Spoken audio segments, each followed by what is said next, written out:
Nazi Germany looked like this on the map in 1933, but just 11 years later, they start to look like this. Hitler had become a great threat to the whole world. There was a scientist who foresaw this unstoppable danger in advance, Albert Einstein. Or maybe he was just looking out for himself and his own race. I'll leave these comments to you and I'll discuss everything in detail in the video. Without defending any claims, I'll try to explain in detail in the video the asylum request in Einstein's letter to the Republic of Turkey, Atatürk and his Metinon's perspective on the matter, and on the other hand, why Hitler, who reached our borders during the natural Second World War, did not declare war in Turkey. If you want to help me, you can subscribe to my channel and like the video. In the fall of 1932, the Nazis won the general election in Germany and Hitler became the prime minister on January 30, 1933. The Nazis classified Jews as the primary enemy and wanted to eradicate them, so to speak. However, they also targeted disabled people, Roma, Poles, Soviet prisoners of war, and Africans of German descent as other groups to be persecuted, arrested, and exterminated. The situation was truly grim. According to the accounts of Balkan Turks who witnessed World War II, German forces will beat Slavic children and make them work as laborers, but they treated Turkish families in the village well. They even gave Turkish children chocolates and similar gifts. Did Hitler have a love for Turks? It's very difficult to answer that, but due to our alliance with Germans in World War I, it can be said that Hitler had positive feelings towards Turkey. In the early 1930s, anti-Semitic movements in Germany increased significantly after the Nazis came to power, and a large number of Jews had to leave Germany. Among the Jews preparing to leave were leading scientists and Albert Einstein. Meanwhile, the young Republic of Turkey had become a haven for those feeling fascism and Nazism during those years. The people fleeing their countries were not only limited to Germany. There were also Italians, people from Budapest, Prague, Paris, and Vienna among them. Before World War II, realizing that he could no longer teach at Berlin University, Einstein left Germany in the spring of 1933. He first went to France and started teaching at the Collège de France in Paris. During this time, an organization called the Union of Protection Groups for Jewish Population was established to protect Jews under the threat of Nazis, and Albert Einstein was appointed as the honorary president of the union. In this capacity, Einstein sent a letter to Ankara on September 17, 1933. As the honorary president of the OSA World Union, I respectfully request from your excellencies to allow 40 professors and doctors from Germany to continue their scientific and medical work in Turkey. These individuals are unable to practice their professions due to the laws still in effect in Germany. With their vast experience, knowledge, and scientific competence, these individuals can prove to be extremely beneficial if they are allowed to live in a new country.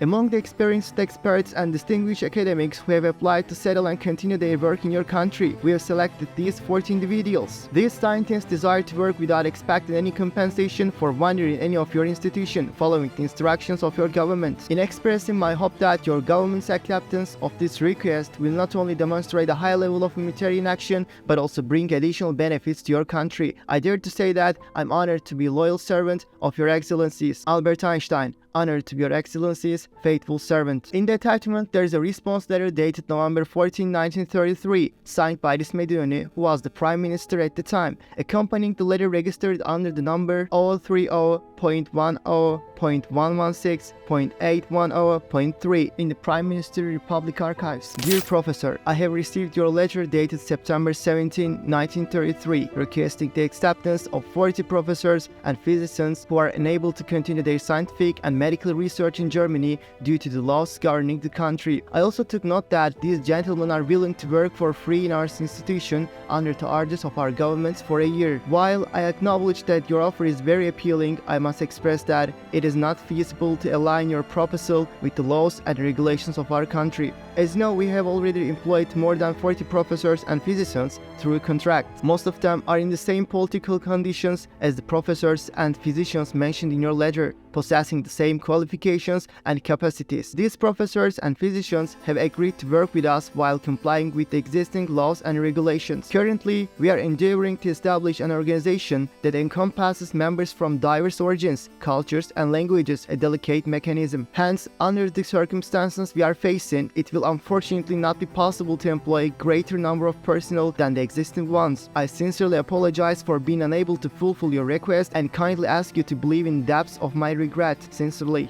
There are several reasons cited for rejecting the proposal, such as high salary demands and discrepancies with legal requirements. However, declining an offer from a group of scientists who offered to work for free a 4-year doesn't seem like a consistent response. Besides, it wasn't even during the Second World War yet. One reason for İsmet'in refusing the Jews could be his reluctance to oppose Germany, with whom we were allies during the First World War. Before delving into the part concerning Atatürk, let's discuss whether this political move was correct in your opinion. I'd like to elaborate on this question a bit. Nazi Germany and Turkey signed a non-aggression pact on June 18, 1941. Hitler, similar to Einstein, sent a letter to the Republic of Turkey. In the letter sent from Adolf Hitler to İsmet İnönü on March 4, 1941, the following language was used. Your Excellency, I hereby officially declare that Germany's measures are in no way directed against the territorial or political integrity of Turkey. On the contrary, inspired by the memories of the great and vital war we fought together and the painful years that followed that war, I would like to express my firm belief that all conditions for a future cooperation based on genuine friendship between Germany and Turkey are already in place. İsmet İnönü's rejection letter to Einstein, however, was written 8 years prior on October 9, 1933. İsmet İnönü was not in a situation to fear Hitler during those years. On the contrary, it's more likely that the strategic move was made by the Republic of Turkey to remain neutral while considering the future. Of course, I'm currently speculating entirely.